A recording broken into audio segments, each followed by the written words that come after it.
কৰ্পৰেটেড scheme আছে বা আৰু বেলেগ বেলেগ ঠাইতো তেনেধৰণৰ আমাৰ বিভিন্ন আঁচনিবিলাক আছে। গতিকে সেই আঁচনিসমূহৰ আপোনালোকে মানে 100% কেনেকৈ তাৰ ব্যৱহাৰটো কৰিব পাৰে আৰু লগতে আমাৰ কৃষি বিভাগৰ বিষয়া মহোদয় আছে, তেখেতেও আপোনালোকক মানে কৃষি সম্পৰ্কীয় কিছুমান পৰামৰ্শ আগবঢ়াব। তেখেতৰ পৰা আপোনালোকে নতুন নতুন কৌশল জানিব পাৰিব। যেহেতু আমাৰ বিভাগৰ পৰা আমি আপোনালোকক পানী যোগানৰ ব্যৱস্থা কৰিবলৈ আমি চেষ্টা কৰিম। 100% নোৱাৰিলেও আমি যিমান পাৰোঁ আমি আমাৰ ফালৰ পৰা আপোনালোকক মানে আগবঢ়াম।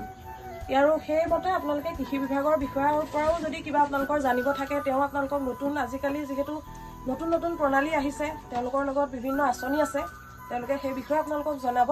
গতিকে সেইমতে মানে এনেধৰণে আমি আপোনালোকক সজাগ কৰিবৰ কাৰণে আজি আমাৰ মিটিংখন আয়োজন কৰা হৈছে। গতিকে সকলোৱে সহায় সহযোগ আমাৰ কামনা থাকিল। সকলোৱে খন্তেক আমাক সময় দি এই সজাগতামূলক সভাখন মানে সুচাৰুৰূপে সম্পাদন হোৱাত সহায় কৰিব।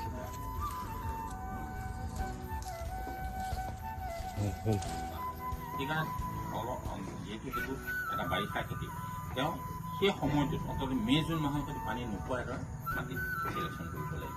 এতিয়া আপোনালোকক এটা কথা কওঁ যে এতিয়া বহু ক্ষেত্ৰত আমি দেখোঁ যে কিছু মানুহে এনেকৈ চ'লাৰ ছিষ্টেমৰ পানী পাইছে, যিদৰে পানী ধাৰণ ক্ষমতা নাই, অৰ্থাৎ বালিয়হীয়া মাটি, তাতে তেওঁলোকে বড়ো খেতি কৰিবলৈ লৈছে। বড়ো খেতি কৰিবলৈ লোৱাৰ লগে লগে তেওঁলোকে যিটো কষ্ট প্ৰডাকশ্যন উৎপাদন সেইটো তেওঁলোকে বৃদ্ধি হ'বলৈ ধৰিছে। হোৱাৰ লগে লগে কিছু বছৰ যেতিয়া তেওঁ ডিজেল কিনিছে, যে দেখিলে যে তেওঁ ধান দৰ পৰা 6,000 টকাহে উৎপাদন পালে এবিঘা মাটিত, তেওঁ ডিজেল কিনোতেনি 5,000 টকা গ'ল।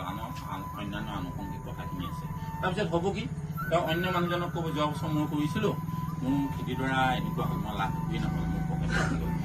তৃতীয়জন মানুহৰ সেই নিগেটিভ যিটো আমাৰতো আমি নিগেটিভিটিটো মানে পিছুৱাত আমি যোৱা কথা ক'বলৈ গ'লে গতিকে আমি সেই টাইপ অনুসৰণ একচুৱেলি আমি PMKSY দিছিলোঁ, বহুত জেগাতে PMKSY দিয়া হৈছে, কিন্তু মানে কিছুমানে কি হয় মেচিন কল বহাই থৈছে, ইলেক্ট্ৰিচিটি বিলটোতো আহিবই। যেনিবা আমি ঘৰত সৰুকৈ হ'লে মিটাৰটো বহাব লাগে।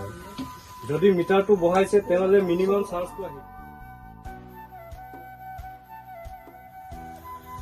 বিশেষকৈ মোৰ বেনিফিচিয়াৰী হেৰি কি নতুন মহিছোঁ এই কি নাবাৰ্ডৰ আমি যিটো কিছুমান প্ৰব্লেম পাইছোঁ, মানে কেনেকৈ আমি এই চাইজ কোৱাৰ দৰে আমি সত্ৰবিয়ানী কিমান কেপাচিটি বুলি কৈছে, কিন্তু এইমতে আমি সুবিধাটো নাপাওঁগৈ, মানে নোৱাৰেগৈ। মানে আমি টেষ্টিং কৰি চালোঁ, এতিয়া মানে প্ৰায় আমাৰ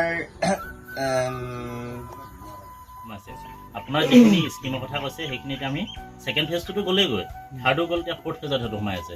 আৰু চৰকাৰৰ কথাটো জানেই, চৰকাৰে এনেকুৱা নহয় যে স্পেচিয়েলি মাজুলীৰ কাৰণে কিবা স্কিম এটা দিব, সেইটো চেণ্ট্ৰেলৰ স্কিম। সেইটো কাৰণে যেতিয়া আহিব সেইটো আপুনি তাৰ কাৰণে আপুনি চিন্তা কৰিব নালাগে।